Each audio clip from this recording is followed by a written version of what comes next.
APC National Summit thumbs up President Tinubu's renewed hope agenda.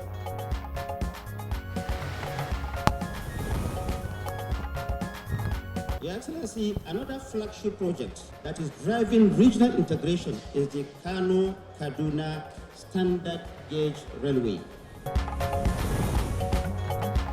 Invest in Nigeria, Vice President Shettima woos global investors. On behalf of my principal, I want to thank you most sincerely for your belief in the Nigeria project. Senate receives 1.48 trillion naira Rivers budget for consideration and approval. The spending plan prioritizes investment in critical sectors of the state's education and also agriculture. And good morning, Nigeria. Today we shall discuss wrong medical diagnosis, challenges and solutions.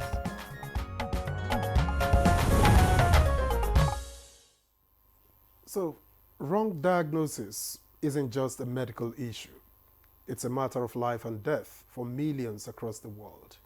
It delays treatment, complicates conditions, and sometimes, tragically, it costs lives. And Victor, it's a global problem with local consequences, of course. Now, from complex healthcare systems to poor infrastructure and limited access to trained personnel, there's a lot that contributes to diagnostic errors, especially right here in Nigeria. And according to the World Health Organization, diagnostic errors are actually one of the leading causes of medical harm worldwide. It's not talked about enough, but it's silently affecting patient outcomes everywhere. Absolutely. Whether it's because of limited access to quality care, lack of standard procedures, or even the technology gap, the causes are layered. But the consequences are painfully real for patients and their families. And in Nigeria, this challenge takes on a more urgent tone. Brain drain, overstretched facilities, poor regulation. It's a tough mix. And for the ordinary Nigerian, a wrong diagnosis can mean a long, painful, and expensive medical journey. But it's hope too. There are national policies, WHO initiatives, and local innovations beginning to address these gaps. So today, we'll be asking what's working, what's not, and how can we better protect patients? We'll be speaking with professionals on the front lines, doctors, analysts, and perhaps affected patients as we unpack the challenges and real solutions to Nigeria's diagnosis dilemma. I am Victor, as welcome. And I'm Henry John, joining Victor to welcome you to this very important edition of the program. Thank God it's Friday. Good morning, Nigeria is reaching you live on the network service of the NTA. And like I always like to say, this is Africa's largest TV network. Just a quick reminder, by the way. All right, and newspaper review is up shortly with Chukwudi Okoli Obaja. But first, let's check in with Musa Abubakar, who's standing by or sitting by with today's headlines. Good morning, Musa. Good morning to the both of you. Here's the news. The renewed hope agenda of President Bola Ahmed Tinubu is not just a template for 4 years, a journey, but a practical document that envisions the future with convincing realities for total growth, transformation, and prosperity of Nigeria. This is why the Progressive family converged on the State House to present a midterm assessment of the journey so far in key priority areas of government with a strong appeal for continuity of the renewed hope agenda beyond 2027. Flagship project that is driving regional integration is the Kano-Kaduna Standard Gauge Railway. This vital corridor is a key component of the Lagos-Kano Railway Modernization Plan, and it is being delivered as a priority project of the Tinubu administration to deliver dividends of democracy to our people. We also have completed 10 kilometers of the famous Lagos-Calabar Coastal Highway in the first section from Ahmedabad and then going towards Eleko Junction 20 kilometers is completed by 6 lanes, and it is there for commissioning, Mr. President, and 10 kilometers has been completed at the section of 37.47 going to the end of the first section, which is 47.47. Through our Renew Hope agenda, our administration pledged to tackle economic instability, improve security nationwide, reduce corruption, reform governance, and lift our people out of poverty. Stakeholders across the 6 states of the North Central Geopolitical Zone on the platform of the governing All Progressives Congress, APC, have asked President Bola Ahmed Tinubu to recontest for another term of 4 years in view of his monumental achievements within the period of 2 years. The resolution was reached in a communique drawn at the end of its second APC stakeholders meeting and attended by heavy weights of the party's extraction in the zone. In furtherance of this conviction, we wholeheartedly endorse Mr. President to contest a second term in the office of the President of the Federal Republic of Nigeria, term 2027, in order to consolidate the gains of his reforms and bring to fruition all what we have gained so far. President Bola Tinubu has inaugurated the board of the Nigerian National Petroleum Company Limited, NNPCL, expressing belief in the quality of the board and management members to turn around the company for optimal efficiency and greater result for the country. The president inaugurated the new board at the State House last Thursday.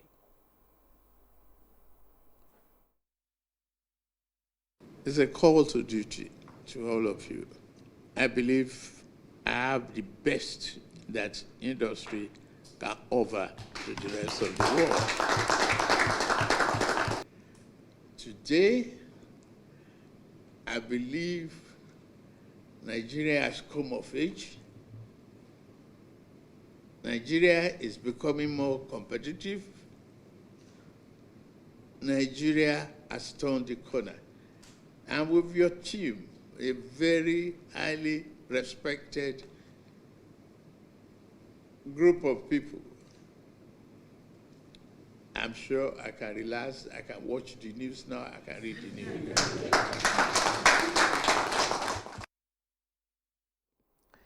Vice President Kashim Shettima has described Nigeria as a prime investment destination following far-reaching economic reforms that have transformed the country's fiscal landscape and stabilized the currency regime.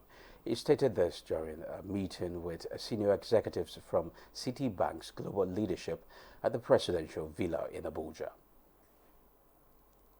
I want to thank you most sincerely for your belief in the Nigeria project.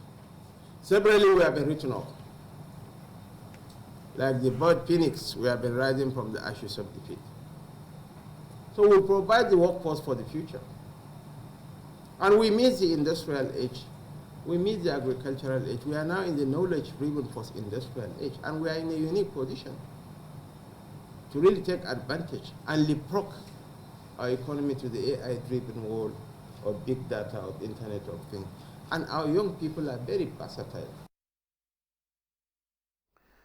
President Tinubu has communicated to the Senate seeking consideration and approval of 1.481 trillion naira budget of 2025 for Rivers State. In the letter read by President of the Senate, Godswill Akpabio, President Tinubu noted that the request is in line with the constitutional provisions as Rivers State is being administered by a sole administrator under the emergency rule. Prioritizes investment in critical sectors of the state's education and also agriculture, which is projected to generate approximately 6,000 jobs. The sum of 324 billion is for infrastructure, both ongoing and new projects, while the sum of 166 billion is for the health sector, including 5 billion for free drugs for treatment of malaria and other common ailments. President Bola Tinubu has equally written the House of Representatives to consider and approve the Rivers State 2025 budget proposal of 1.48 trillion naira. Lawmakers in the Green Chamber have given the budget proposal a thumbs up in the quest to sustain democratic processes in the state during the emergency rule. Investment in critical sectors of the state, such as infrastructure, health, including free drugs for malaria and other common ailments, education, and also agriculture, which is projected to generate approximately 6,000 jobs. Well, those are the highlights of the news at this time. Good Morning Nigeria continues after the break.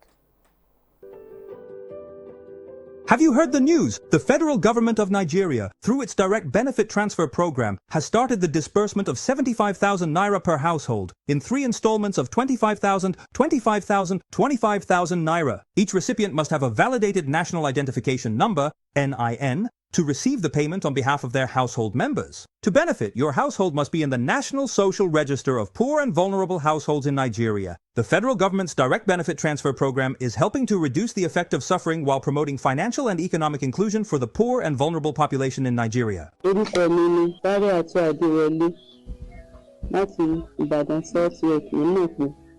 fún wa ní 75,000. NIN ní àti káàdì láti lọ gbà. Nígbà tí mo sì gbà, mo fi ṣe nǹkan tó dáa, mo ra oògùn nínú rẹ̀. Mo ra oúnjẹ tí màá jẹ nínú rẹ̀. Mo sì wọkọ̀ mi náà ń bẹ̀. A sì fi yòókù ṣe ọ̀rọ̀ ajé pé ká tó máa rí dé bá. A dúpẹ́ lọ́wọ́ ìjọba wa òkè. This message is brought to you by the Federal Ministry of Information and National Orientation, Federal Ministry of Humanitarian Affairs and Poverty Reduction, in collaboration with the National Social Investment Programs Agency, National Social Safety Nets Coordinating Office, and the National Cash Transfer Office. So why do you need Dettol 12-hour protective shield? Why? Come, let me show you. From my husband's germ-filled journey to work, to his daily interaction, touching where everyone has touched, and the sweaty journey back home. What else can give you all day long protection? Germs are everywhere, but Dettol's 12-hour protective shield shields your family every day, keeping them safe, healthy, happy, and successful. Dettol, be 100% sure. A new edition of TV Guide is out, featuring an impeccable personality with purposeful leadership. Abba Abubakar Aliu, MD, CEO of Rural Electrification Agency, takes us through the gamut of activities and mandates of Rural Electrification Agency, as well as its achievements and dreams. I really want to see that I leave a lasting legacy that can be spoken of in a very long period of time. Welcome to a world of fun and excitement as we also present an assemblage of professionals in the media space. Some compelling NTA programs, current trends in the fashion world, ICT, sports, entertainment, and lots more. Meet Professor Charles Anosike, the Director General and Chief Executive Officer of the Nigerian Meteorological Agency, as he shares his vision in repositioning NIMET as a key player in Nigeria's climate strategy. Get a copy at the vendor near you or any NTA station nationwide. TV Guide, your indispensable companion. Shield your families from germs. When Dettol is a part of every household bucket, then you and your family can stay protected from up to 100 illness-causing germs. Everyday use of Dettol keeps my loved ones protected. Our major currency unit is the Naira, while the minor unit is the Kobo. They are both in notes and coins. The Naira is more than just a medium of exchange. It bears the images of our heroes. So, stop abusing the Naira. It is a criminal offense to spray the Naira at events. Stop stepping on the Naira. It's not your enemy. Do not squeeze, ruffle, or write on the Naira. Handling the Naira with dirty or oily hands can deface the Naira. Love the Naira as you love yourself. Be a real Nigerian. Do not abuse the Naira. The counsel of our fathers. I will urge and advise our younger generation to use talent and brain to sort out problems, not arms. Nigerian youths, let's build our nation together.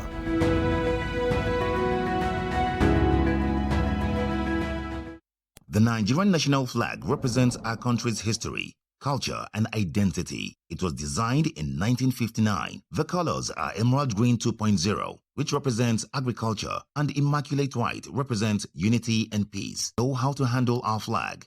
Illuminate the environment or don't fly the flag overnight. Do not fly a dirty or tattered flag. Take such flag to the nearest National Orientation Agency office for proper disposal and replacement. The national flag can only be flown at half-mast on the directive of the federal government. The national flag must be flown at the same or higher height when displayed alongside other flags.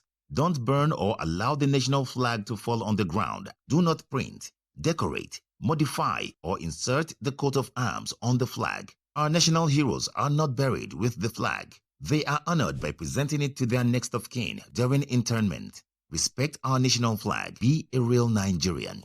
This message was brought to you by the National Orientation Agency, NOA. I want to play! Survey says.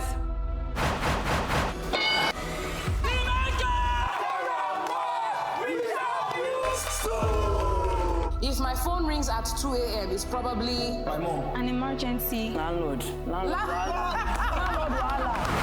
Achaluko. I will give you 1.5 million. After you smile finish, I will add extra 1.5 million just for you to move around. I will not add extra 2 million naira. Just for you to call me Odogu.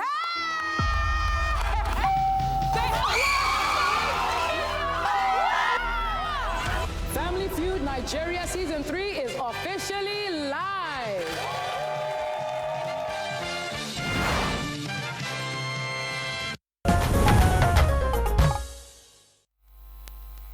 With us, up next on the program is the newspaper review.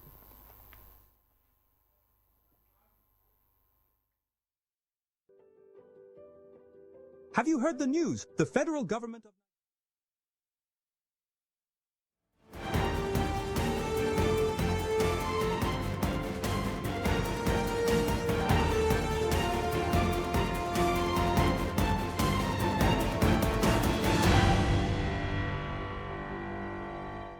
All right, it's Friday right here in Abuja, but of course our newspaper reviewer Chukwudi Okoli-Ogbaja is looking smashing hot this morning. Not feeling the cold. You know, I don't know why God loves me this much. You know, you can say it again. How you doing? Very well. Good to see you, Chickadee. Victor, sorry. How you doing? Did you just say Vicky? I'm all right. I'm just trying to process Yere's excitement. Yes.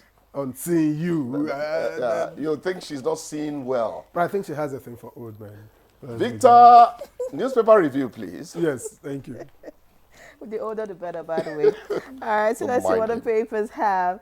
We'll begin with the Daily Times this morning. The Daily Times leads with INEC launches AI division to enhance electoral integrity, and that's on page 2 of the Daily Times. Above the masthead, we have alleged defamation. Senator Natasha slammed 3-count criminal charge. All right, so all of that on page 5 of the Daily Times. You want to see that, of course. And away from that, below the picture story in the Red Street, we have police bust fake fertilizer outfit in Bauchi, arrests 5 suspects. Tinubu not controlled by any cabal. That's according to Minister. All right, ESN illegal, Amotekun legal. DSS clarifies. All right, you want to find out the difference. Page 5 will guide you. Science, tech, education priority for Bayelsa, says Governor Diri. That's also right here, and that's on page 9. Next to that, Tinubu presents 1.48 trillion naira Rivers budgets to reps, and that's on page 2. Governor Eno urges NIPR to rebrand Nigeria's image. All right, that's the governor of Akwa Ibom State. Umar Eno, and that's on page 17. Edo records $1 billion annual investment loss to court-related violence. Not a good one, but of course that will make an interesting read. Let's see what the Business NG is offering this morning. That's our next paper up for review. And the Business NG leads with FG tackles U.S. tariff threat, boost exports. Above that, 6 million Nigerians get federal government cash in 6 months, 15 million set for October. And that's on page 2. All right, away from that, just beside the picture story, we have fuel price cut. Dangote's strategy to control markets. That's according to Ipman. Investors rush for 364-day T-bills despite low yields. And below the picture story, we have banks punishing manufacturers over unsettled FX deals. That's the Manufacturing Association of Nigeria, MAN, tells CBN. Finally, this morning, we have Nigeria losing billions to revenue leakages. That's also right here on the front page of the Business NG. All right, I can see above the masthead, we also have the issue of the federal government suing Senator Natasha, and that's on page 2. And PNID scam crumbles, how Tinubu's tough stance saved Nigeria $11 billion. So that's it. Victor, what do you have? All right, I have the Vanguard here with me, and the lead story reads, 2027, I'm expecting more defections to APC. That's according to President Tinubu. And it has quite a number of riders. 22 governors adopt him as sole APC candidate. Endorsement means sycophancy. That's according to the NBF. Nigeria sliding towards one-party state, credited to the INC. Governors should focus on delivering dividends to Nigerians, says Afenifere, and it's evidence of panic. That's according to the CUPP. Defect with me or resign, Governor Eno tells appointees. And that's on page 12. Okay? And just in a tiny strip below that story, what we are doing to secure Nigeria. And that's credited to Nuhu Ribadu. And that's on page 6. To the right of that story, you have Boko Haram informants. We tackled insecurity. APC escalated it. That's credited to the PDP, and it's on page 8. And above the nameplate, Tinubu seeks NAS approval for 1.481 trillion naira reverse budget. That one is on page 12. And just above that, Otedola, Tinubu, Cardoso's policies revive investors' confidence. Says he has zero tolerance for corporate excesses, wastages, as he has invested 320 billion naira. Okay, I think that's about it. But just before we take the Mr. and Mrs., I heard Shina came here and pretended to be ill. Then you served him my favorite goat meat soup. I'm sick and tired of Shina's shenanigans. And they said, and Mrs. said the word is shenanigans, not shenanigans. Okay? I don't know when you started running a spoken English class. You started on the air? Well, Mr. and Mrs. not me. Victor, I've never met Otedola, neither have I read a lot about him, but I like him anytime he talks. You know, there is this thing about persona, packaging of self. There are people you know before you meet them. He says here, Tinubu Cardoso's policies revive investor confidence. He is in business. He should know more than we do. But I'm concentrating on the personality. I like that man. I just thought I should drop that. Defect with me or resign, Governor Eno, tells appointees. I don't know the mood in which he said it. But even then, some jokes are very, very expensive jokes. You don't twist people to hold the same creed with you. No. Well, he appointed but them. Not people you appointed. People he appointed. Not people I mean, they you should be appointed. in the same boat with him. Wait a minute. I don't know how much you guys traverse the world on a daily basis, the way I like to do. Cyril Ramaphosa, told Trump, when Trump gave him an ambush by showing him a party that was reportedly, enunciating the killing of white farmers and all that. Ramaphosa called up one of the people there with him. He said he's from another party. But he's free to be himself. Can you talk to Trump about your experiences? Look, my people say that it is good things you emulate. We have to take our country to the level of civilized thinking that reigns. If you saw the Ramaphosa-Trump face-off at the Oval Office, and the world applauded him, Trump thought he could take him down. So some jokes, I think, are expensive. A man can work for me and still doesn't have to defect with me to a party. Decency. I know how we were. You were allowed to be yourself as long as the disagreement was cordial, polite, and dignified. That's the point I'm making, ladies and gentlemen. I have a simple question for you. Please go ahead. If you attend, say, a particular denomination, and your children, let's say below, your children, would you allow them, go elsewhere or decide to not be Christians at all? I think you're a Christian. You see, when I talk in Nigeria, when it comes to religion, I necessarily have to be cautious. I'm just using that as an example. Are very cautious people. I'm just using your question. You should be in the same house. Make an answer now. Okay. There's a lady in this office whose husband is a Muslim and she's a Christian. That's different.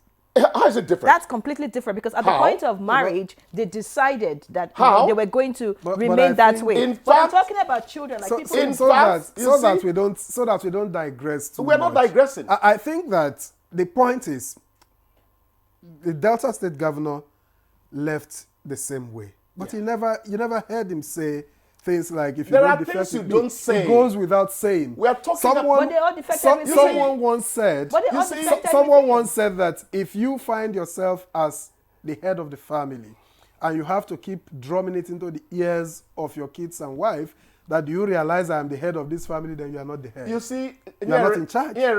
I like it so much. I don't know how to hide it. But you see, we're talking about something that shapes up behavior in this country. If he said this in the UK, they'll be asking for him to resign this morning. Decency. Apparently, there's resistance. You see, the problem in Nigeria is that we don't have people who believe in public speaking. So a politician mounts the podium and starts talking anyhow. There are things you don't say. He should manage himself properly. I think so. Anyways, away from politics, yes. Really, maybe we should, leave all of that. I'm a bit surprised. I'm asking, is it everything that would be faked in Nigeria?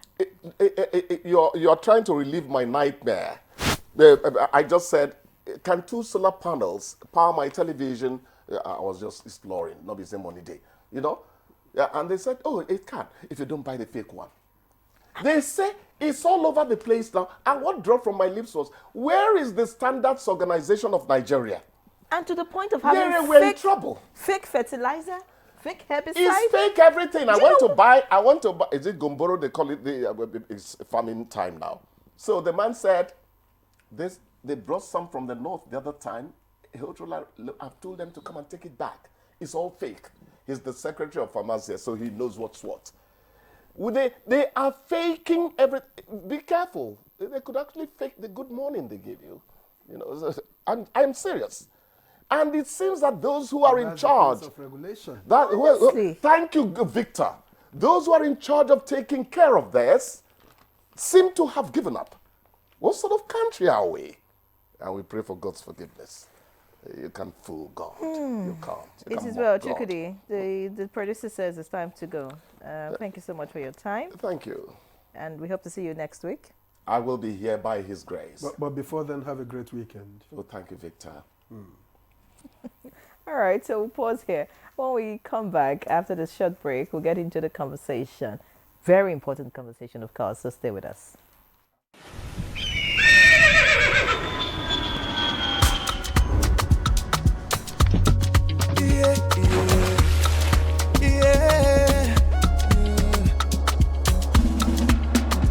From the Atlantic across the savannah to the Sahara, we rise, a land of the free, we know they tire. We dream great, our spirit is undying. Resilient, rooted like palm tree, we sway in color. cheaper. With better solutions, with nice fashion, yeah. Ethnicity is unique. We are more than just a nation. We are Nigeria. We are Nigeria. Strengthening unity. We know they carry lives. We are Nigeria. We are Nigeria. Together live the dream of a land with great destiny. We are Nigeria. I am the real Nigerian. Brought to you by the National Orientation Agency, NOA. Shield your families from germs. When Dettol is a part of every household bucket, then you and your family can stay protected from up to 100 illness-causing germs. Everyday use of Dettol keeps my loved ones protected. At NTA Television College JOS, you will dive into exhilarating hands that will fuel your passion in education and propel your career to new heights. We don't just teach, we craft the next generation of media leaders. Explore our diverse offering, understanding the personnel matters and issues in the public service, basic development communication, financial reporting under IPSAS, and interpretation of public sector accounting standard IPSAS, audit, internal check and control management, video camera maintenance, new technologies, optics, fiber, IP technologies, automation, storage management, and wireless technology. Challenges and opportunities in the secretarial profession in the digital age. Digital marketing, basic drama, online reporting, understanding the provisions of the revised public service, audio engineering operations and maintenance, camera operations, and intermediate drama. Mark your calendar. The second quarter of 2025 is your launch pad. This is your moment to seize the future. Announcer Management. Hey Nigeria, ready to breathe cleaner air and save money? Let's talk about gas. Drive with CNG, the smart, cost-effective choice. Fill up for less and travel further. Save money, save the planet. Switch to LPG for cooking. It's cleaner, healthier, and better for environment. Say goodbye to smoke and eye problems. Do you know Nigeria is a gas nation ranked 9th globally with over 209 trillion cubic feet of gas reserve? Gas isn't just for cooking and driving. It powers industries too. Cleaner, cheaper, and more efficient. And the best part, conversion centers are popping up everywhere. It's never been easier to switch to gas. Join the cleaner energy revolution. Choose LPG for cooking and CNG for your vehicles. Clean energy for brighter future. This message is brought to you by the Office of the Honorable Minister of State for Petroleum Resources, Gas, supported by the Nigeria Midstream and Downstream Petroleum Regulatory Authority, NMDPRA. The Nigeria Coat of Arms is the official seal that represents the authority of the Federal Republic of Nigeria, hung on the wall behind the seat of the principal officer of the government, supported by the portrait of the serving President of the Federal Republic of Nigeria. It has 7 features. The black shield stands for Good Earth of Nigeria. The silver wavy band stands for the confluence of rivers Niger and Benue. The 2 white horses stands for dignity. The yellow flora is a common wildflower throughout Nigeria. The red eagle stands for strength. The wreath is in our national colors of green, white, green. The motto, unity and faith, peace and progress, is written on a beautiful yellow ribbon, and it's a maxim for all Nigerians. Be a real Nigerian. The federal government of Nigeria warns vandals of national assets, electricity transmission towers, cables, and other facilities to desist from this act of sabotage. Vandalism is a serious crime punishable under the law. Vandalizing electrical equipment will affect millions of Nigerians, including your loved ones. Remember that national assets belong to all of us, hence the need to protect them. Report all cases of suspicious movement around electrical facilities to security agencies. When you see something, say something. This message is from the Federal Ministry of Information and National Orientation in collaboration with the National Counter-Terrorism Center, NCTC, Office of the National Security Advisor. It's still Good Morning Nigeria, live on the network service of the NTA. And to begin our conversation this morning, which borders on wrong medical diagnosis, challenges and solutions, let's quickly take a look at this background report put together by our correspondent, Ibrahim Bello Gunda. Wrong medical diagnosis occurs when a healthcare professional inaccurately identifies a patient's condition or provide an incorrect explanation of their symptoms. This can result in inappropriate treatment, delayed interventions, and countless complications. Misdiagnosis is a complex issue rooted in a combination of systemic, cognitive, and interpersonal factors within the healthcare environment. Misdiagnosis impact physical well-being, mental health, and overall quality of life. The immediate effect is the potential for unnecessary treatment, such that patients may undergo surgeries, receive medication, or therapies that are not only ineffective but can also introduce new health risks. Unwanted medical interventions not only pose physical harm but also contribute to emotional distress and financial burdens on patients and their family. Some cases of wrong medical diagnosis leading to permanent harm or disability can lead to prosecution or compensation depending on its severity. Receiving a misdiagnosis can lead to emotional distress, anxiety, and loss of trust in the healthcare system. Patients may experience frustration, confusion, and a sense of helplessness as they face the realization that the treatment they received was unnecessary, or worse, that their true condition was left unaddressed. What is the implication of wrong diagnosis? Are those responsible punished for such action? How can Nigeria avoid misdiagnosis in its healthcare system? These and more will form part of questions guests already seated in the studio will find answers to on the program. All right, many thanks, Ibrahim Bello Gunda, for that background report. And now joining us for the conversation with Borders on wrong medical diagnosis, challenges, and solutions. Let me first introduce here in the studio Dr. Kasmir Ifai. He's the 15th National President, Association of Medical Laboratory Scientists of Nigeria. He's also a fellow of the West Africa Postgraduate College of Medical Laboratory Scientists and a public health advocate. It's a pleasure to welcome you to Good Morning Nigeria. Good morning, viewers. All right, we have also been joined here in the studio by Dr. John Tor Abidie, who is a neurotoxicologist and integrative medicine expert. He is also founder and CEO in country at Medicare Abuja. We thank you very much for coming on the program. Thank you. All right, we're not done with our guest yet. We still have with us right here in the studio Dr. Aruna Afiz. He's a consultant neurosurgeon at the National Hospital Abuja. Many thanks for joining us, Doctor. Thank you for having me. All right, and joining us via Zoom all the way from Lagos is Dr. Abiodun Oshiemi, CEO Forensic Science Consultants, Legal Medicine Consultant, Oxford Health Consultant. Glad to have you join us, sir.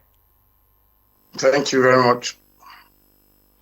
All right, let's begin the conversation from here in the studio. And I'd like to begin with Dr. Kasmir Ifai for obvious reasons. When we talk diagnosis, well, you don't do a lot of diagnosis without the labs. And so I'd like to ask, how common is it in your line of duty to misdiagnose or to get it wrong? Thank you very much. It's quite common in low and medium income countries compared to developed climes. Like Nigeria, right? Like Nigeria. You see, if we look at data from the World Health Organization, they would want to categorize wrong diagnosis to be prevalent as much as between 5 to 15%.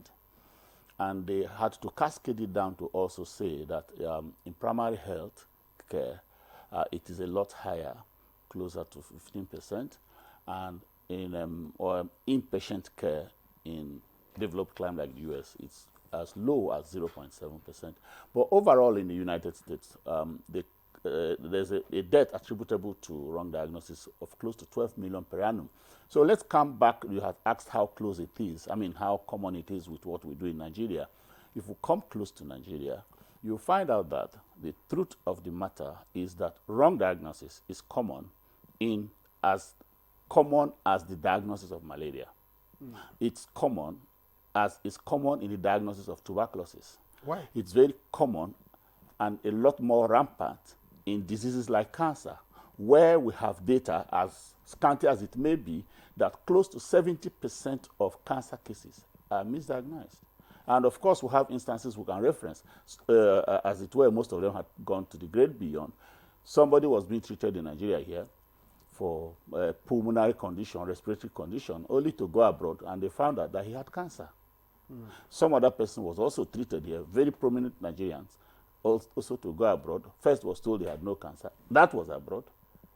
Later, that individual died of cancer. So the point is this. You have asked why. We must flesh out this wrong diagnosis into three. First is misdiagnosis, MIS diagnosis. Second is delayed diagnosis. Third is missed diagnosis, MISSED. Now, miss means I identify incorrectly what is wrong with a patient. Misdiagnosis. Delay. Oh, it takes protracted time, an unusual time, for us to arrive at a correct diagnosis. Probably the patient presented late, or we do not have facilities or capacities to make that kind of diagnosis. And then we have MISSED, missed diagnosis. In that instance, a patient is coming and you are telling the patient nothing is wrong with you. You can't really make a diagnosis about what is wrong with that particular patient. So I needed to flesh out this because they look alike. Now, one reason why wrong diagnosis is preponderant in Nigeria has to do with state of health infrastructure. It has to do with capacity for diagnosis, which will now speak to human resource and material and equipment. And then the monster prevalent in Nigeria, for instance, that monster is called quackery. When you have charlatans in medical laboratory services, providing medical laboratory services, for instance, you are certain to have preponderance of wrong diagnosis. These are people who have less to no training about providing such service, who are not certificated and licensed to provide that kind of service. You have school dropouts. You have people who have studied some related biological science courses who are jostling to come begin to test patient samples to provide laboratory care. When you have all that, and what I have categorized into two, quack, when you talk about quack, I talk about facultative quack, and I talk about obligate quack. So these ones are the ones fueling wrong diagnosis, making it worse in Nigeria. Who are facultative quacks? I study zoology. And because in the course of my training, of course, there will be some aspect of laboratory. And so I leave school and I want to come work in National Hospital Laboratory.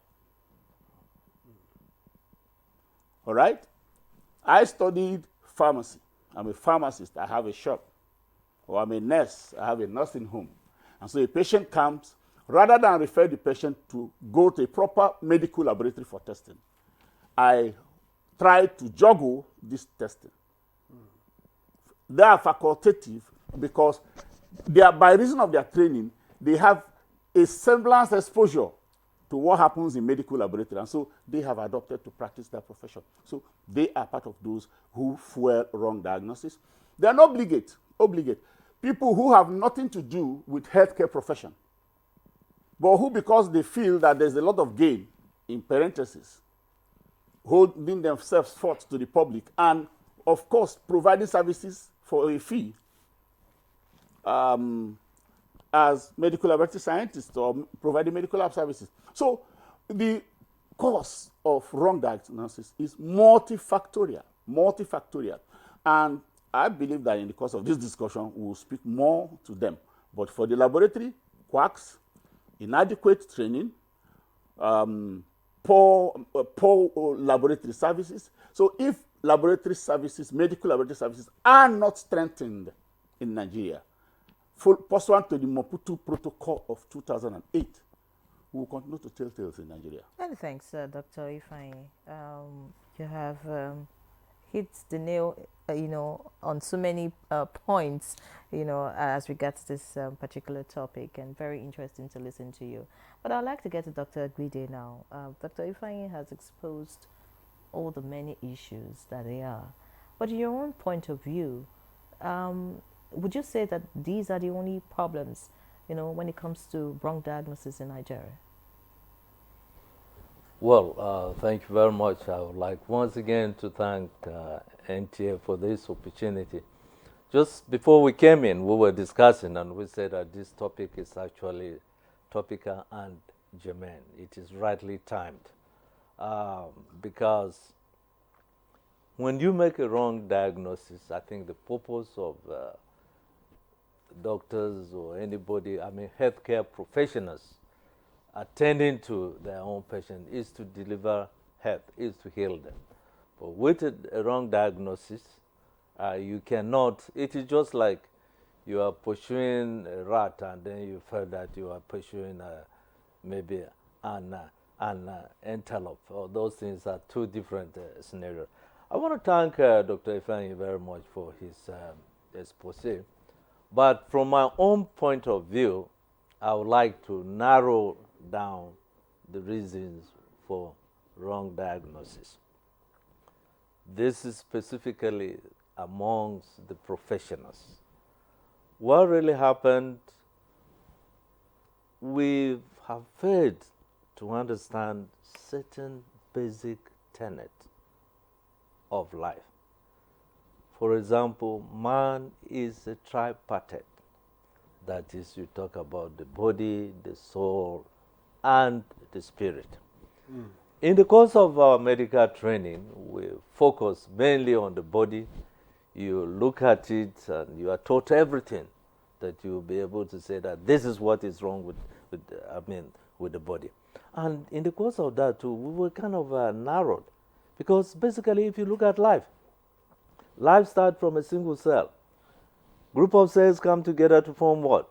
Form tissues. Tissues come together to form organs. Organs come together to form, systems. Now here we are, when we're looking at, a patient, take for example cancer. You're looking at, organ base. But cancer, if you look at the etiopathogenesis or the pathophysiology, how it came to be manifested, happens a lot more of that. It starts at the cellular level, when the cell loses its own function. And the whole concept of disease is simply when the cell lacks the ability to be at ease. That's why we say it is disease. So having said that, if you are looking at what you found from your laboratory investigations, or be it radiological or histopathology or hematology or all this and that you put together that make a final diagnosis. Because in the course of your interaction with the patient, the first thing you do is take history, examination, and then you depend on the lab to make your final diagnosis. However, the body is made up of different systems, about 9 systems, and these systems all are linked together. So if you just focus on an organ, that this is, the problem, you will be missing out a lot. A case in point, let me give you a case study briefly.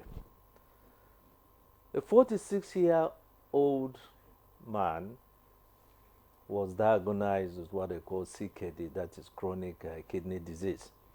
He had been all over places, one hospital to the other. And this is, finally, he came to our center.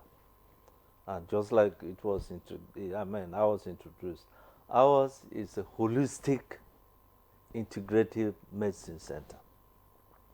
So my chief, consultant said, look, this man, 46, he's too young to really be suffering from, CKD that was suspected to be, due to hypertension. So with the holistic approach, we started investigating. And the essence of this story is to tell you how, without a holistic approach, you can miss out a diagnosis. And you say it's a wrong diagnosis. This guy was, so he had CKD. He was even at the point of, he was undergoing dialysis. And we said, no, he's too young, something must be wrong. Started investigating. We ordered what we call the, renal, Doppler, which is ultrasonic. Now we found that there was a problem.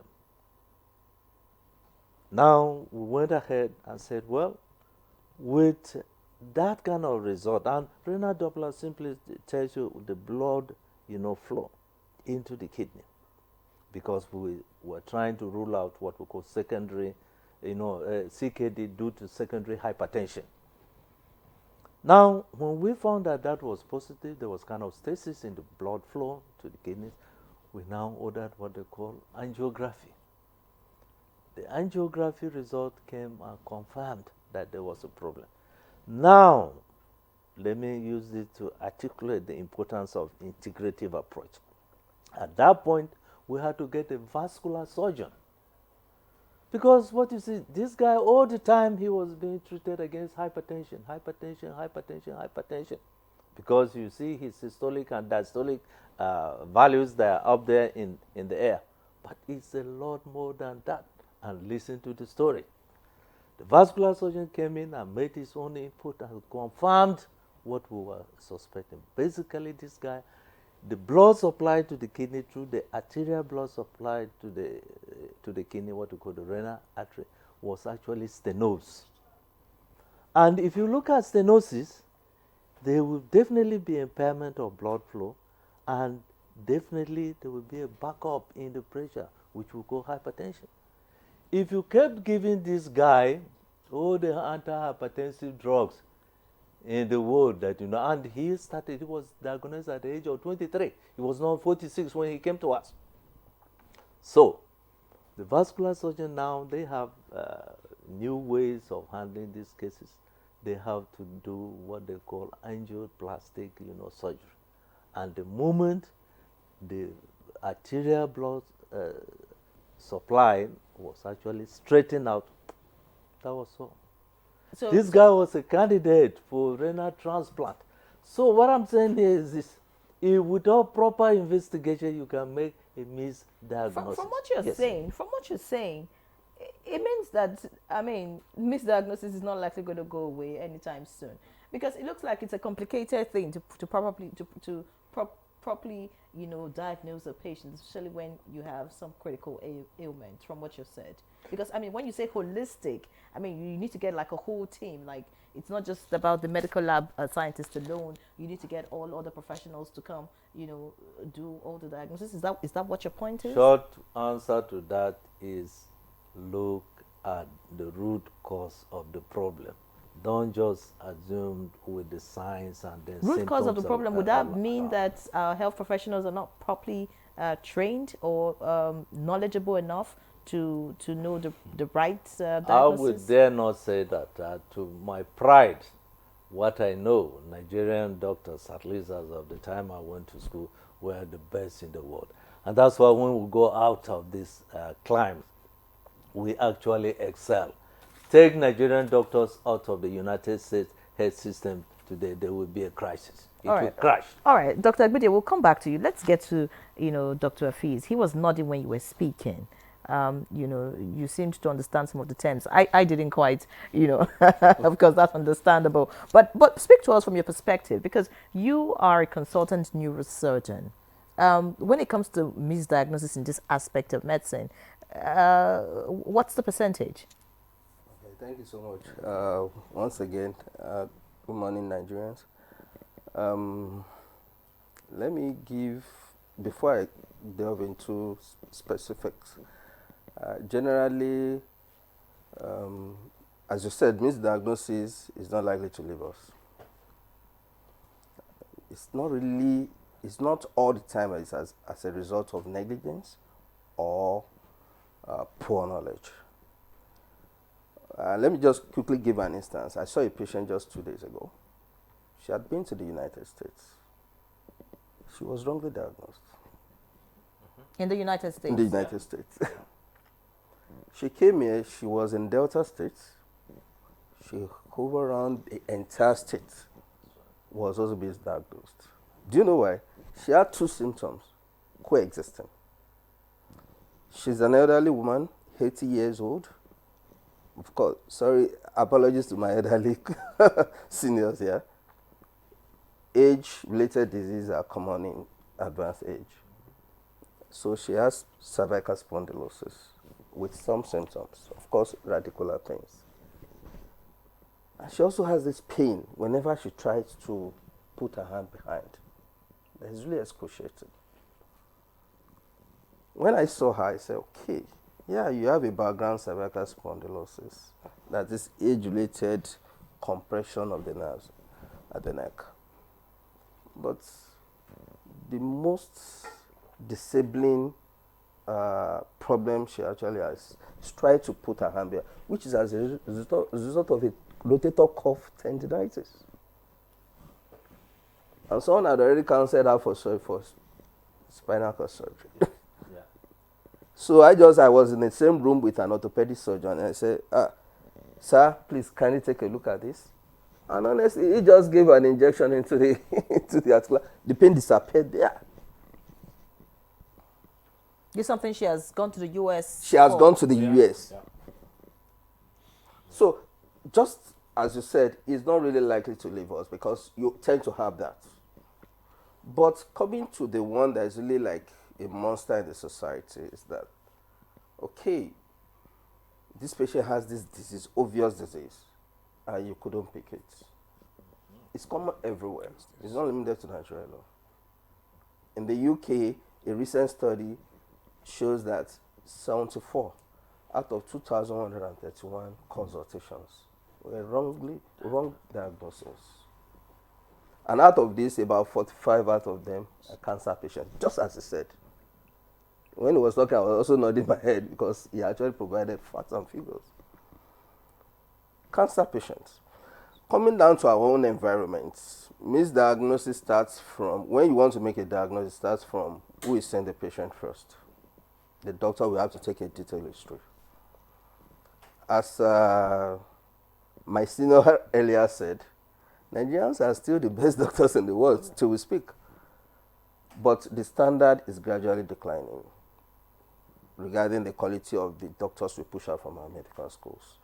So if you don't actually have adequate knowledge, you can't make adequate diagnosis. You can't send the patient for the right investigations to be done. Now, let me now talk about the broader view. This is on the healthcare provider side. On the patient side, an average Nigerian, if he has a problem, will prefer to go to chemist or to go to someone who is not trained. And that person will send him for a wrong investigation. They say, no, we're having typhoid and malaria. That's the commonest. Yeah. They treated everybody for malaria and typhoid. I've operated a baby, brain tumor. They were managing for typhoid and malaria. And this baby had brain tumor that requires my attention. They had to go in to remove. And after the surgery, the baby was fine. It was like a miracle. So it's like a two-way thing. But commonly in our environment, the patients themselves are actually the culprit. All right. They don't seek the... But we also have, that's not to rule out. We've traveled to America to say, okay, there's also misdiagnosis. We are looking at the frequency of it, which we all agree is rampant in these parts. Now, let me get to Dr. Abiodun or CME. When we talk about maybe wrong diagnosis, I mean, a hospital has all the professionals you can think of. You have the laboratory scientists, you have the medical doctor, you have them in different shades. You have dentists, you have all of them. So how much of a challenge, to what extent, do equipment, time pressure, or inadequate staffing lead to wrong diagnosis? Everybody, and I hope you can hear me. All right, so the issue of misdiagnosis, wrong diagnosis, and so on and so forth, vis-a-vis equipment is a major one. But let's look at a typical scenario. If somebody comes to you with a complaint, I have temperature and my body feels warm. The natural thing, or I have missed my menses and I think, no doubt, I'm pregnant. So the issue is, what are the procedures for diagnosing and reporting? If you go to many hospitals in Nigeria, for example, many hospitals have very good doctors, and I can boast for them. However, if you ask, how do you diagnose malaria in many hospitals? How do you diagnose diabetes mellitus in many hospitals? You will see that we do not have what you call constant or consistent diagnosis process. In the UK or the US, for example, there is what we call an international classification diagnosis manual, so that if you say ICD so, each person knows. Now, the equipment we use to make this very interesting and straightforward, you have the surgeon, the neurosurgeon, the general surgeon, and so somebody has an abdominal pain, a neck pain. You can use X-ray for imaging. You can use the CT scan for imaging. You can use the MRI, magnetic resonance imaging, for imaging, all to produce images to make the diagnosis. First and foremost, an X-ray machine is usually not as expensive as a CT scan machine. A CT scan machine is usually not as expensive as an MRI. Not every doctor or facility has access to this high-level equipment in making diagnosis. So first, equipment. Secondly, without the equipment, you also have methods, reagents, chemical reagents that you will use. Some are expensive, and all these are used in getting the results. Therefore, sometimes when you look at an image, you may say, oh, this is actually a liver that has or represents this, but under the MRI is sophisticated equipment. It's able to even take the sections, so that in conclusion, wrong diagnosis, because you asked me with relation to equipment and so, usually occur. And the more you have poorly funded environments, the more you are unable. And I'll just try to share this example with you. A case which by the way, I'm a legal medicine consultant. In other words, I have a degree in legal medicine, and I see cases like this. So a lady came, she already was full term, meaning 9 months. She was in a clinic where she didn't have the money to do the surgery. 9 months. They sent to another hospital. The medical officer saw this lady, collected about 250,000 to perform the cesarean surgery operation to deliver the baby. The doctor then proceeded, and then he came out to tell the husband there was no baby. Now, many doctors will understand what has happened. They were dealing with a case of fibroid. Nobody at any time took records or report of ultrasound, fetal heartbeats. So when I got the case, because they said they swabbed the baby, I asked all the doctors at any time, did anybody do an imaging? They said, no, this woman is poor.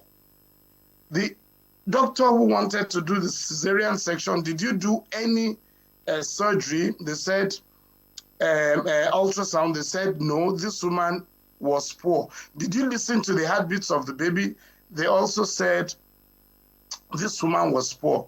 And therefore, in the absence of any imaging or investigative method, they all missed the diagnosis, and as such, this case is being pursued. They've come to meet me, and we have to, because the doctors failed to apply equipment to investigate, and so that they did what you call a breach in a standard of care to the lady that actually caused a significant damage.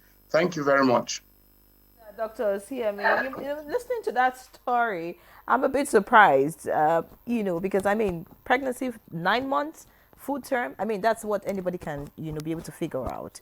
But if that's a case of misdiagnosis, then it means this is a critical issue. But I'd like to get back to you, Dr. Afeez, and that's because I understand that you may not be staying the full circle with us.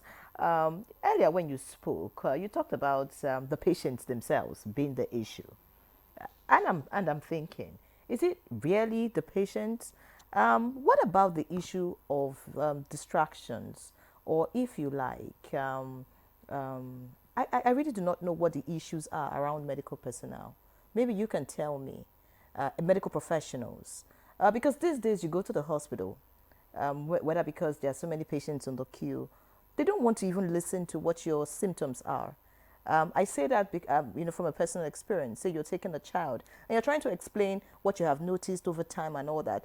The doctors are just in a hurry to, send you go for this and go for that. They already suspect something even before you're trying to explain what you're going through.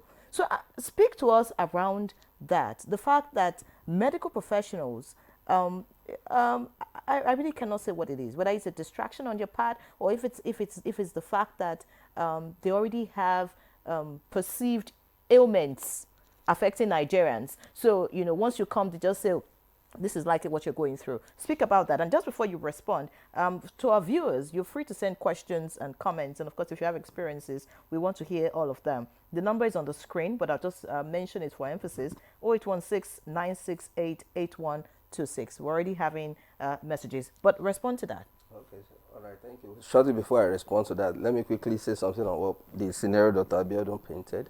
It's actually a bit weird for a doctor to go ahead to perform a cesarean on a pregnancy he hasn't confirmed.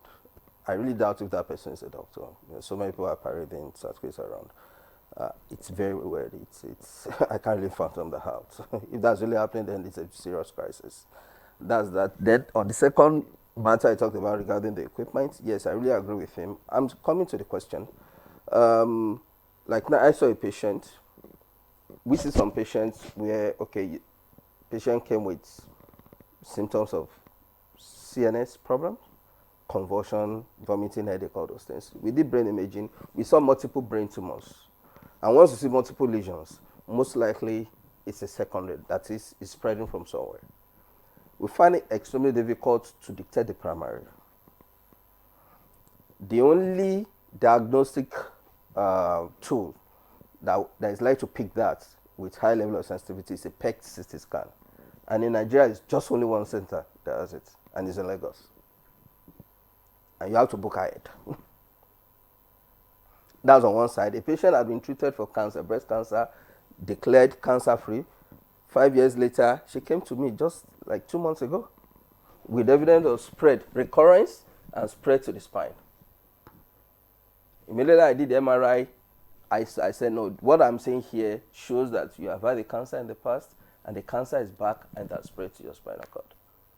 I took her in for surgery, destabilization, took specimen, sent it to the lab. The lab confirmed that it's a metastatic lesion.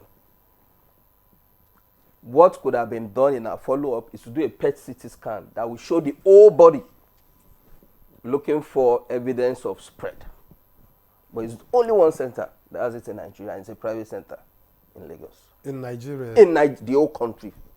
It's just Mikio that has it in Lagos. And you have to book a lot of months ahead. So, and it's very expensive again. I think per whatever is around 700,000. Of course, monopoly will drive prices. Okay, so that's just on that regarding the infrastructure deficit that you talked about. So going back to your question, I look at it. I'm going to look at it in two ways. Individual factor is there, and also the systemic factor. Systemic factor being that a doctor is in a center overseeing, like at the particular consultation, seeing like 200 patients. It happens in Nigeria. Go to most of those PHCs, some of those general hospitals, just one doctor is managing the hospital. We are all human, and you can't expect the doctor to give his best. And all the patients on the queue, they want attention at that particular point in time. So definitely the doctor will be taking scanty history. That's on one side. On the second side is individual issue. We are all different. My own consultation, I am not in a hurry. Patients are outside. Excuse me, please, kindly wait. I'm trying to take my time with these patients. I must make sure I get everything and I explain the details of your problems to you and show you the MRI. These are all the problems. Tell you the treatment options, what the other options you have, the likely complications, all those things. I explain the details. So that has to do with individual issue. So those are the two ways by which I look at it. All right. Thank you very much, Dr. Aziz. I have heard a lot of things. I mean, we've talked about lack of equipment as a cause, of wrong diagnosis. We've brought in, Dr. CMA has brought in poverty. I can relate with that because if you can't afford it, even though in my head I'm asking, medical practice is not charity, but it is humanitarian. Absolutely. So at what point do you assess a patient and say, look, this guy or this woman cannot afford this? Do we just do this bearing in mind that equipment it's not metered? You've bought the equipment, it's an investment, you run on cost, but there are people you just look at and say, okay, let me do this for you.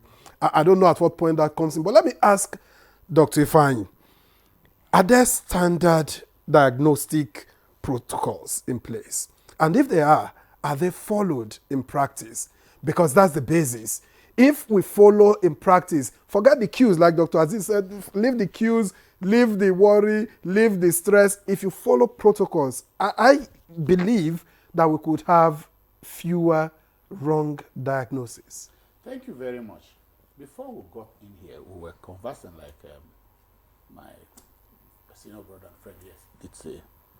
And we're talking about paucity of data on wrong diagnosis in this part of the world. And we're trying to hazard as to why do we have that paucity of data.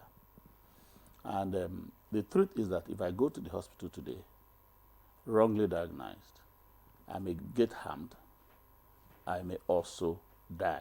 So it could lead to untimely death, preventable untimely death. And when that last one happens, preventable untimely death, you know what we used to say? We leave it for God. So we do not conduct an audit. And insofar as we do not conduct an audit, an inquest, we wouldn't have data as to the preponderance of wrong diagnosis. That said, you asked a question about protocol and standards. One of the reasons why wrong diagnosis is commonplace in developing climes, including Nigeria, is that most of our care centers, hospitals, as big as their names, highfalutin sound, do not have entrenched in their care process what is known as quality management system. If we have a quality management system, it's not about machines and equipment and tools. No. Beautiful as they are, because equipment is an integral component of the quality management system. Just one out of over 12. And so if we do not have a quality system in place, it will be difficult for us to pick wrong diagnosis, what I call non-conformities, as they occur. What would quality management system do for you? It's all compassing, so it brings into bear the protocol you have asked of, the standards and their application in the process of care. So if you have a quality management system in place, whether it is for the medical laboratory or for clinical service or for the entire service provided by a hospice, you find out that what it will do for you is that it's not error-proof. It will not eliminate wrong diagnosis. But whenever it does occur, it flags the system. And so when it flags the system, what are you going to do? You do what we call incidence. So when you incident it, what else are you going to do? You do what we call fishbone analysis or root cause analysis. So how did this happen? Where did it come from? So that way you are able to do corrective measures and minimize. That's why it's not very common in developed clime. It's not only about equipments. So now we have protocols here. The challenge we have in Nigeria is that I can tell you, speaking about medical laboratory, both private and public, is that very many people who provide this care do not conform to set standards, to the rules, to the regulation. You just have money. You think that medical laboratory service is an enterprising venture. You get a space. You throw in all manner of equipment there. But I thought they're certified by your association. I am coming to that now. You throw all manner of equipment there and you open up shop. No. The Medical Laboratory Science Council of Nigeria is the government flagship agency that must first register your premises, evaluate your premises before you start that shop. You're using that colloquially. If that is not done, of course, which is the case, it's not done for over 90% of the laboratories we have across the country. It will shock you when Medical Lab Science Council of Nigeria says, I want to enter, for example, I'm using my friend's hospital, National Hospital. Let me look at the practice and practitioners. We will start having issues. Oh, no, you can't come. This is government agency to government agency. Now, I say he has a private facility. That makes it even worse. Yeah, right? He has a laboratory. And the council says, we have our practitioners in your hospital. We want to come and see what they are doing, how they do what they are doing, and the atmosphere, the environment, the things you have provided, the standards, the protocols that they are adopting to provide the service under. Say, no, you can't come. So why are they operating? Why are they operating? Why are these centers I'm operating? happy you're asking this question. You see, one of the things we must speak to if we want to solve wrong diagnosis in Nigeria is to speak to healthcare practitioners. One factor that propels wrong diagnosis is relationship and communication among healthcare professionals. If he sees a patient and he leaves off, there's a place that's right, provisional diagnosis, and he leaves it out and sends that patient to come to the lab for any given test, he has already introduced an element that will lead to wrong diagnosis. So that's the aspect of relationship and what? Communication. Do you understand? There's an information he will provide there, and I will now change the methodology I will use to analyze the sample of that patient. But for just not providing that clinical diagnosis or provisional diagnosis, a whole lot could go awry. So the point is that we have standards, we have protocols, we have regulation. Now, when you are not allowed to enforce all of these, are you helpless? We are not helpless. What our council has adopted lately is things like advocacy, mentorship. Now, you find out that the council it works in tandem with State Ministry of Health, for instance, on how to inspect facilities, speaking strictly to medical laboratories, largely private, domiciled in the states. But because the states are interested in what will come to them in terms of revenue, they also frustrate these overtures of collaboration, which is very important. Because when we're discussing wrong diagnosis, what are we really concerned about? We're concerned about patient safety. Patient safety. We're concerned about expected health outcome. We're concerned about trust in the health system. Are you sure that there's concern about patient safety anymore? Or it's just about making money? The business of healthcare has moved from, like he said, the humanitarian part where you're taking care, yes, where you have conscience, you're looking out for the life of that individual, or we have moved to a phase where it is just a money-making business. For all time, healthcare will put premium on patient safety for all time. You know why? Why it is so is that out of every 10 care, 10 patients seeing a doctor or coming for care, 1 is likely going to have issues with error or wrong diagnosis. 1 out of every 10. So it's an important conversation. Of course, we have people with perverse intent and interest. We can't rule that out. And that is the place where regulation comes in. That is where we need what is called the political will and support for institutions that are provided by government to serve as police to healthcare systems to be given the full support to provide all right. their Many mandate. thanks, Dr. Efine. Dr. Agbide, we'll come back to you shortly, but please, we need to get to Dr. Afiz, and that's because, he's leaving us shortly.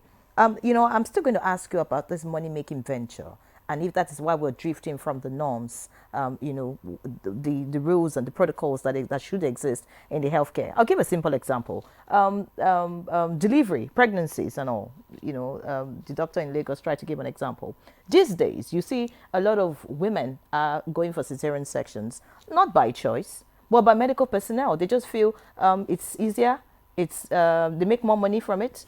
They just feel they can handle 20 women in one day instead of waiting for you to go through, labor and waste time and all of that and waste space.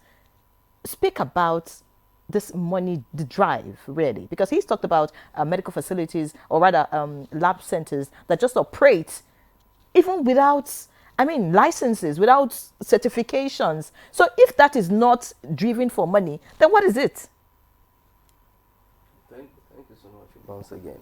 Yes, I think I would just want to send a note to all the medical professionals, especially our doctors, to always go back to the Hippocratic Oath that they've sworn at the time of induction. And even if the entire system has collapsed, your moral conscience must not collapse. And that's what's left to you. That's what should actually keep you moving. Medical practice is beyond, it's not just like I'm opening an office, okay, goods and services, beyond that. We talked about patient outcome, safety, and that should be the primary goal. My first goal should be this person should survive. I need to improve the quality of life of this person. That should be the first. Of course, there's no way you can take out the monetary aspect. Of course, I need to take care of myself also. Yeah, I need to fuel my car to come and see you. So if I'm providing good quality service to you, yes, you should pay me for that. So that's where it comes. Well, it shouldn't be mixed. The monetary aspect shouldn't come first. It should be there.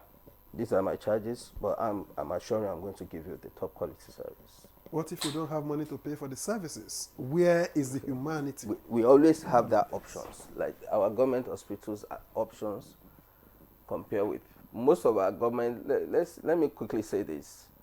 Nigeria still has one of the cheapest healthcare services in the world. Yet, some people cannot afford it. I agree that. Simple. I agree with you.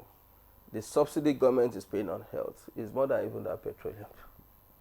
Let me just give you an example. If you want to see me, maybe for my private consultation, you pay between, depending on how buoyant you are, minimum you're going to pay 50,000 per consultation. But if you are seen in government institution, you are just paying 1,000 naira. So you can see how government is subsidizing. The same thing goes for the investigation, all those things. You can actually attest to that. How subsidized all those stuff are. And so does that mean that healthcare is now available to just the rich? It's not free. That's what I want to say. In any part of the world. I've made that point earlier that it's not charity, absolutely. But it is humanitarian. It is humanitarian. The humanitarian aspect of it is that you as a practitioner, you should actually put that in you to ensure that this patient gets the best. Let me quickly say something on what you said earlier regarding amongst specialties, people practicing what they are not supposed to practice. This one is a general surgeon and is parading himself as a neurosurgeon or operating at that level. It's with us, even in this Abuja. Let's just talk of the villages. Someone who is not trained to do that. Unfortunately, our regulatory body is a bit limited. That's why his point is actually very, very important. Our regulatory body like the MDCN need to be, probably they need to revise the acts that established it in order to checkmate the specialty care. Do you understand? If there is no, where there is no law, there is no sin. If there are no regulations, even in the developed world, if they don't have all those checks and balances, they will also be misbehaving. So that's an aspect that we really need to look into also. Unfortunately, it's not being looked into.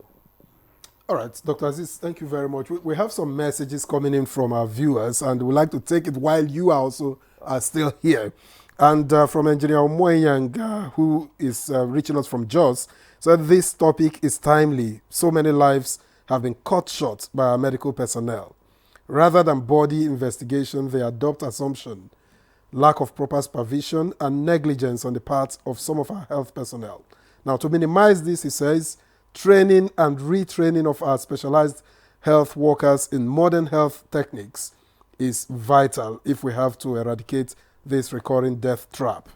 And from Dr. Abiodun, question is there any software or application that will help our medical doctors in making diagnosis? Well, he's asking fellow doctors. I wish the doctors in the house respond and call their colleagues to order. I have the same experience, and what the doctor kept saying is we should be lucky he has not left us here in Nigeria with our problems and gone abroad.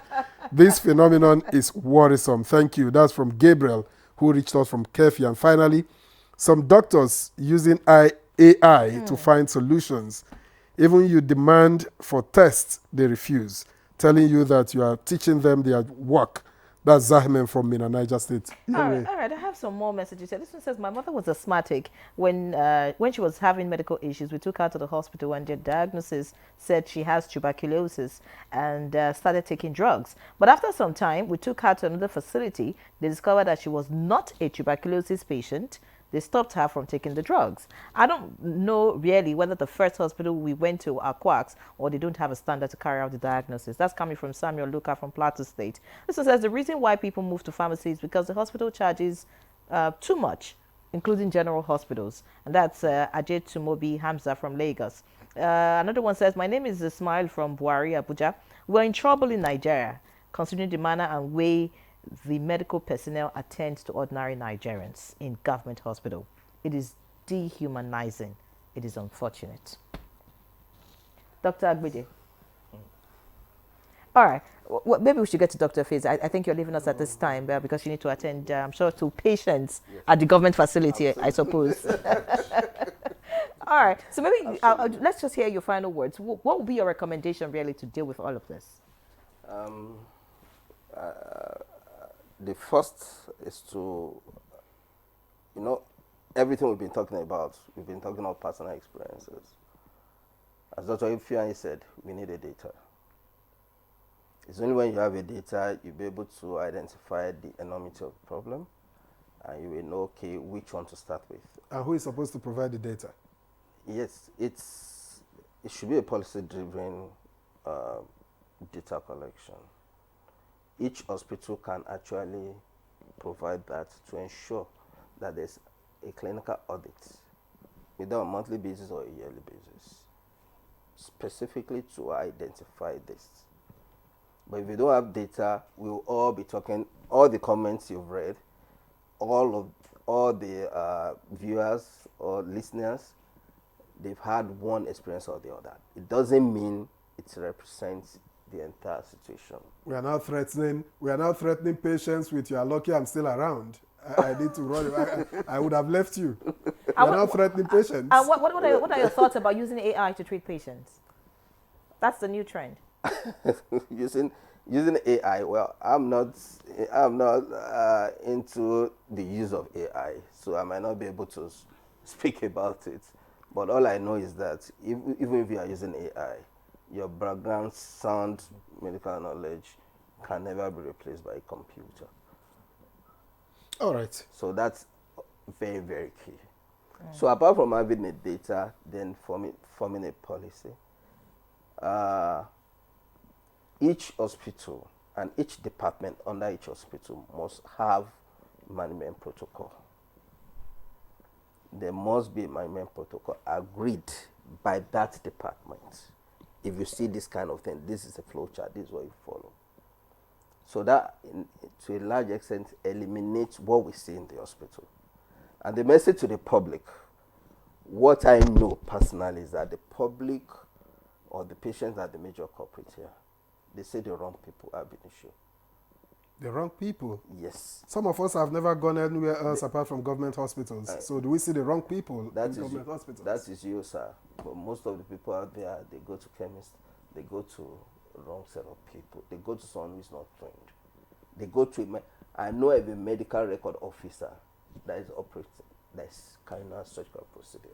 And you have not reported the person? Honestly, I reported, well, that was when I was in Kaduna. So, but nothing was laid on to the person. So these are all the things that I think we need to. All right. Dr. Haruna Hafiz, we'd like to thank you very much for your time. We understand that you have to be somewhere else at this point. So we thank you very much. Dr. Haruna Hafiz is consultant neurosurgeon at the National Hospital, Abuja. Always a pleasure having you, and we thank you very much for your time. It's a pleasure to be here. Let's pause here for a break so that when we return, the conversation continues. Please don't go away.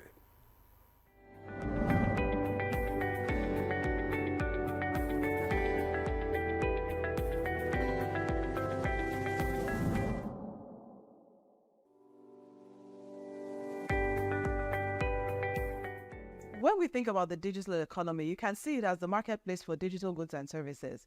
And increasingly, it's becoming a force to reckon with and an incredible contributor to economic growth, because we've seen the growth in technology and digital platforms. Technology has it really permeated every aspect of life and business, the way we live, the way we work.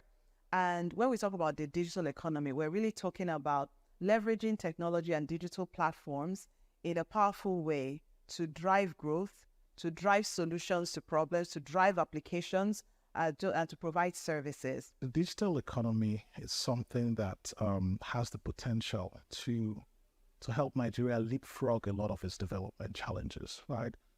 Because think about what the mobile phone did for Nigeria years ago. That is the potential we have for digital, because it has a way of reducing the barriers to innovation. It has a way of being able to transform service delivery, whether it's government's delivery of services or whether it's services in the health system, where people can use digital to actually be able to see their patients better. But it takes a lot to realize that potential of digital. The first thing is like every other thing, there's an infrastructure you have to build to be able to make sure that digital economy can thrive. Think of something like, capturing that happens in Nigeria, right? Where you capture, people's biometric when they go for a driver's license, when they go for passports, and each of those are separate things. Can we imagine a system where we're able to streamline that and actually have a platform that exchange biometric information that makes it easier for people to access passports, easier for people to register to vote? But today it's very tough, right? But those are basic infrastructure that needs to be invested in. A lot of it is through government and private sector collaborations to make it happen. If we're looking to accelerate growth in the Nigerian space, we really need to look at enabling the digital economy. That includes providing digital infrastructure, connectivity, because that's the highway, like the highway that everything rides on. We need to think about digital capacity building in terms of the suppliers to the economy and also the consumers within the economy. So a robust digital literacy initiative. The good thing about technology is that, one, it helps you to transcend boundaries. Two, it creates a level playing field, really, because if you create a solution, a technology-based solution that is applicable in this environment, that same technology can be applicable, exported to other environments. And, technology platforms also help drive collaboration right? When we're thinking about innovation, when we're thinking about business growth, collaboration is an important part of that.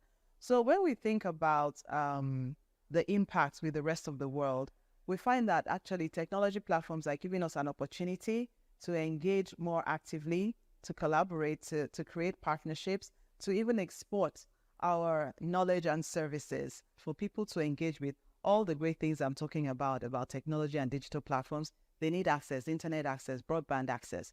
So we need to make sure that access is more available and affordable for the average user. The most important thing is to think about where you want to go as a country and actually what type of policies are going to help get you there. There are examples of countries who've been able to transform using digital, for example.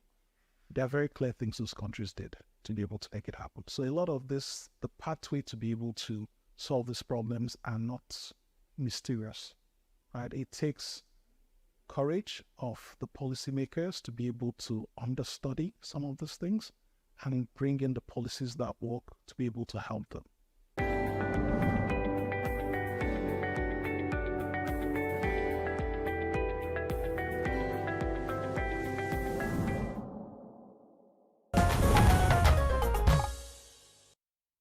All right, many thanks for staying with us. We've been discussing wrong diagnosis on Good Morning Nigeria, and our guests are still here, but bar just one, Dr. Aziz, who has had to leave us to be somewhere else. Now, let me get back here with Dr. John Toabidi. While we were discussing off camera, I was saying, at what point did medical practice, lose the human face? Lose the human face, where in war-torn countries, in Gaza, in some other places where there is war in Ukraine, you have medical personnel on ground just doing humanitarian job.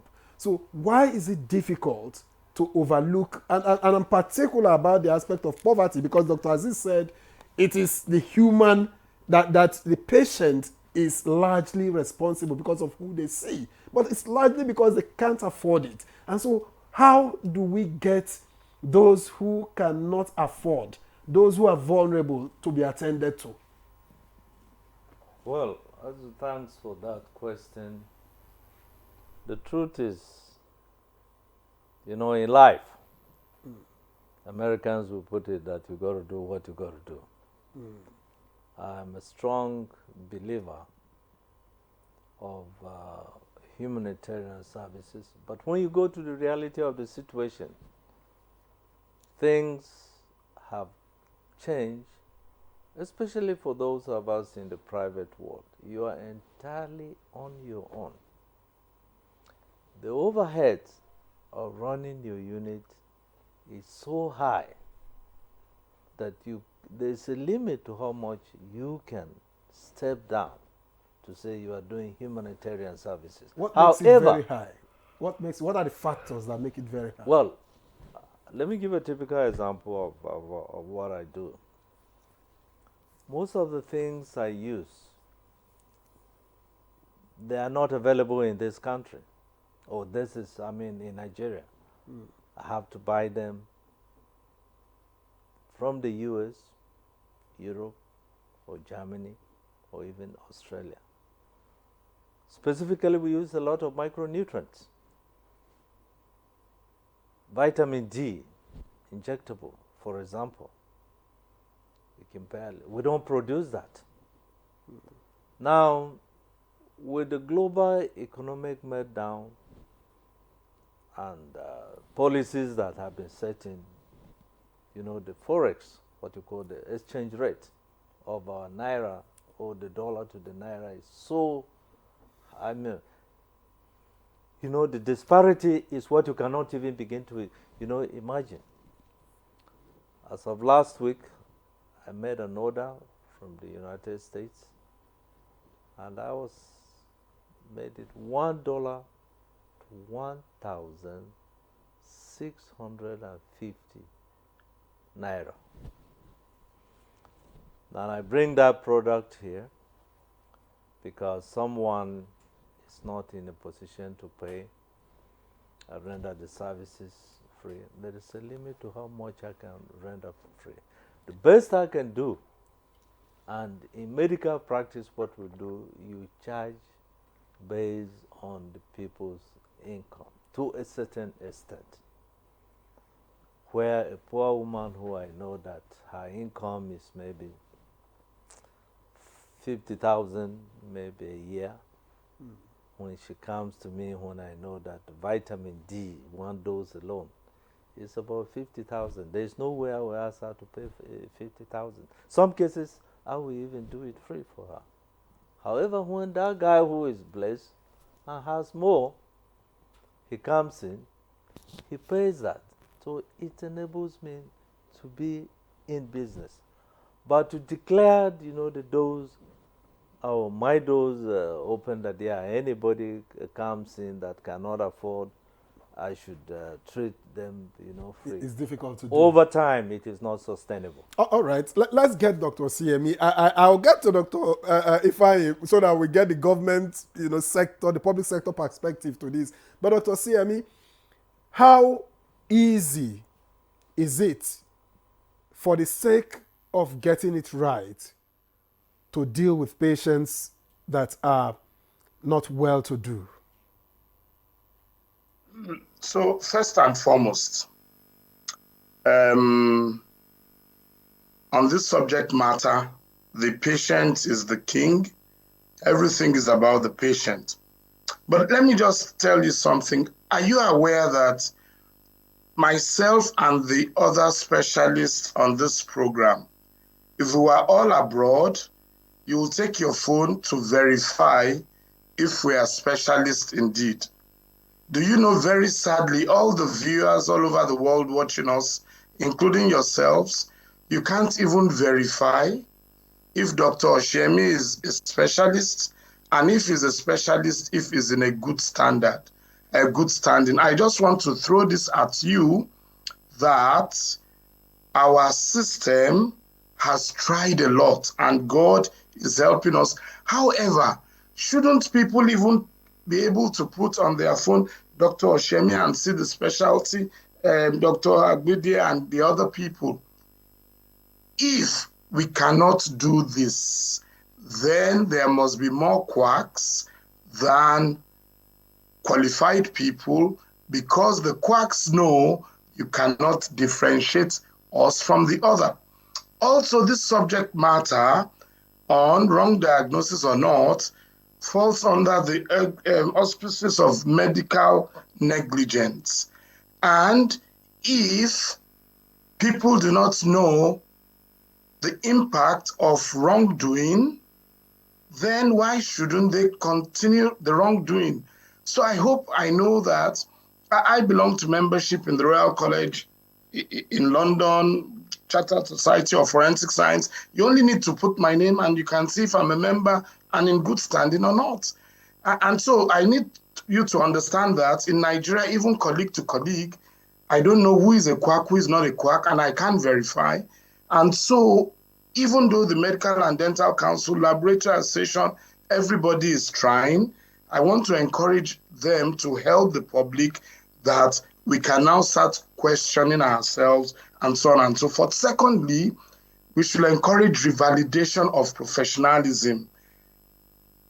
Medical diagnosis and wrong diagnosis is not only about doctors, it's about the entire health practitioners. And there must be revalidation processes and good standing, but the capacities to do that, we don't have all. But now to your question.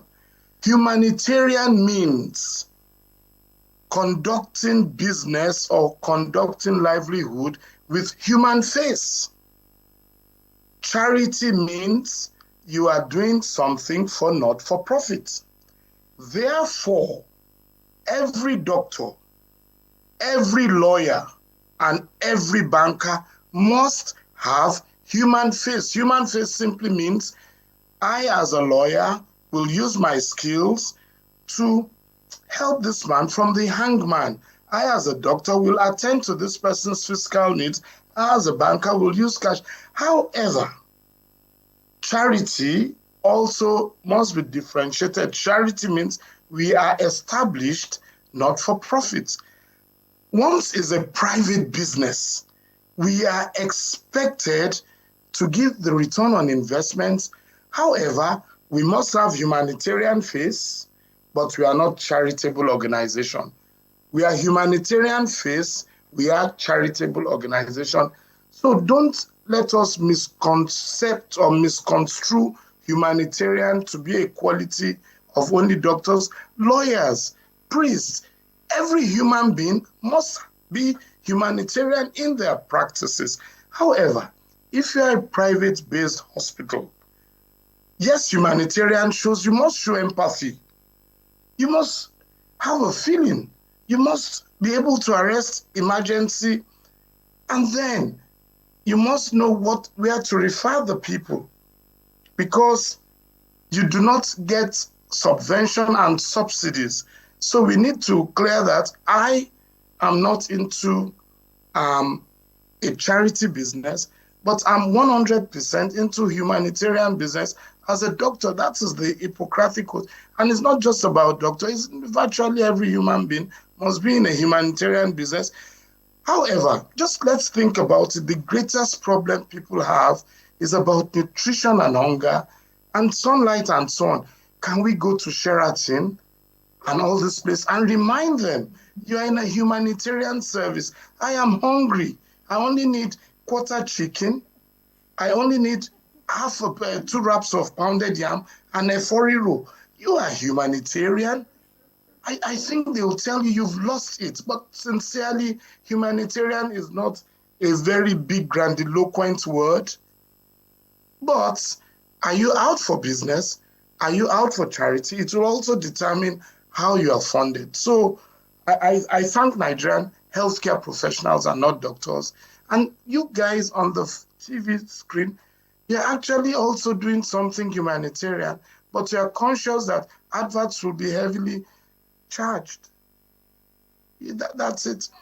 Dr. You don't want to know Oshiemi, how much we do. Dr. Oshiemi, I can say for a fact that it's not, all adverts. It's really for those that, do good to the public. What's the percentage of adverts? We have a lot of health jingles and all that are running on the NTA. I can speak for the NTA that are absolutely fantastic. Free.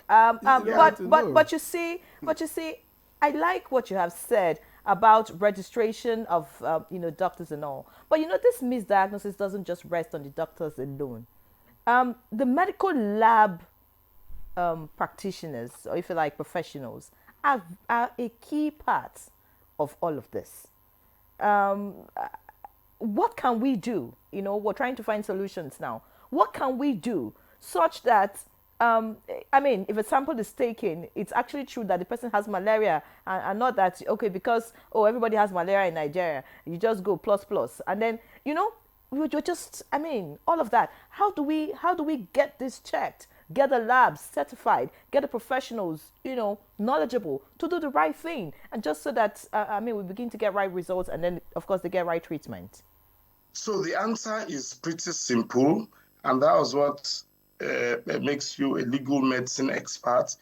You see, in England, if you are a practitioner and you have done a wrongdoing, if you type the person's name, you will see this person currently on suspension, this person already banned from practice. In Nigeria, you cannot go online to see the good standing of a person unless people know that from their action, their names and standing shall be published. And people can actually know what they are standing. And these are the days of what you call soft power. Once people see your standing, they will publish it and it will go viral that you are not. So first and foremost is, how can we prevent those who are not fit to practice to keep practicing? That is not established. So if I'm not going to be sanctioned and I'm not qualified, why shouldn't I take advantage of the situation? Secondly, also will then be, how do we practice? So the benchmarks are not the same. And you can hear some of the regulators identifying some of the challenges. So the challenges will therefore come from revalidation, enforcement, and what you call collaboratory efforts. You know, sometimes some of these people, when you do wrongdoing, let me give you a typical case. The man called Adamaku is a classical example of gross medical negligence. A medical negligence is where a person falls short of duty of care and it has come to a wrong outcome. Sometimes it's not deliberate or serious. Adamaku, an anesthetist in United Kingdom, was during an operation fell short of duty of care. The tube that should be supplying gas and necessary thing to keep the man alive was not done. The patient died. This was gross medical negligence. You fell short of duty, you didn't do your duty, and led to death. Adamaku. Dr. Shiemi, thank you very much. We don't have a lot of time at the moment. We are, borderline red at the moment. But let me quickly get to Dr. Kasmir Rifayi. Now, a lot of issues have been identified. And I'm leaving this with you because if medical laboratory scientists get it right, we are going to crash the numbers as far as wrong diagnosis, misdiagnosis are concerned. So how do we begin to get it right? To what extent are weak institutions a problem in all of this? For instance, I had said earlier on that the Medical Laboratory Science Council of Nigeria is government flagship agency for the regulation of the education, training, practice, and practitioners in medical lab science. And I must say it's not a weak institution. However, it has encountered some of the hurdles I had highlighted earlier on when I spoke. They must be given free hand to look into places of practice, public or private. Look at the activities of practitioners in these facilities, be them university teaching hospital, federal medical centers, private hospitals, and private medical laboratories. That must be done. And I must say, also bring to fore that before you get your license to practice as a medical laboratory scientist in Nigeria renewed, you must have earned the requisite continuing professional development points. It's compulsory. And the idea is to provide avenue for retraining, for bringing practitioners to be attuned to cutting-edge information and knowledge. Is this a plan, or It's in practice. It's not new. It's not new. It's in practice but not implemented. It's fully implemented. Now, before now, if you apply for your license, it will take you donkey time to get. If I apply for my license now, before the close of work today, I'll see it on my phone. So there's a lot of innovation coming. So can we now verify medical lab? Of course, if you go to the portal of the Medical Lab Science Council of Nigeria, you will see for yourself private laboratories, for instance, that are duly registered with the council. Right, you will also see some government laboratories, particularly military hospitals, that have their labs fully accredited. Okay. That's not happening, and we need that to happen. So if we're going to deal with the issue of wrong diagnosis, we must put premium on strengthening medical laboratory service. And I must give it to this current administration. Thank you very much. Because the Ministry of Health is doing a lot in investing in diagnostics, and it's commendable, but we need to do the aspect of human resource retraining and retraining. Thank you very much, Dr. Fine. We're out of time. I'd like Dr. Gwidi, in 30 seconds, please. What will be your last words, in dealing with all of this? Well, we must admit that the problem of wrong diagnosis is there, but I believe in solutions. And the solution is that there should be training and retraining of all workers involved with diagnosis, especially the labs. Then, even the medical doctors, we have to change our approach on how we make and interpret, our diagnosis. These days, there are modern and sophisticated equipment. Take, for example, the area of, energy medicine, where you use things like OnDamed. OnDamed uses post-electromagnetic frequency detection. And you sit on this machine, it is able to tell you what is wrong. It looks at the system, organs, and this thing. Thirdly, people should be up and running. Take responsibility. Don't wait for the government alone. But the government must also do something.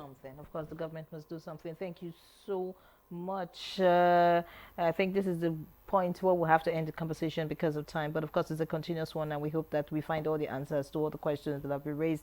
Dr. John Tor Agbede, neurotoxicologist and integrative medicine expert, founder and CEO in Country Medicare Abuja. Many thanks for being our guest. We do sincerely appreciate you. Always my pleasure. For your time. And of course, Dr. Kashmir Ifeanyi, 15th National President, Association of Medical Laboratory Scientists of Nigeria, fellow West Africa Postgraduate College of Medicine Laboratory Science, and a public health advocate. Many thanks for your insights. And of course, we'll look forward to having you some other time.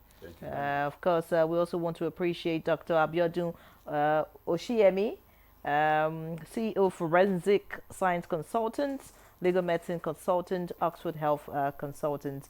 Many thanks for being our guest. And when you get to Sheraton to ask for that free meal, I'd like to tag along. Of course, Dr. Aruna Afiz, Consultant, Neurosurgeon, National Hospital, Abuja, who had to leave us in the course of the conversation. Of course, it's been a very interesting one. Mianre John, take care of your health and enjoy your weekend. All right, and I am Victor, as we will come back here Monday. See you then.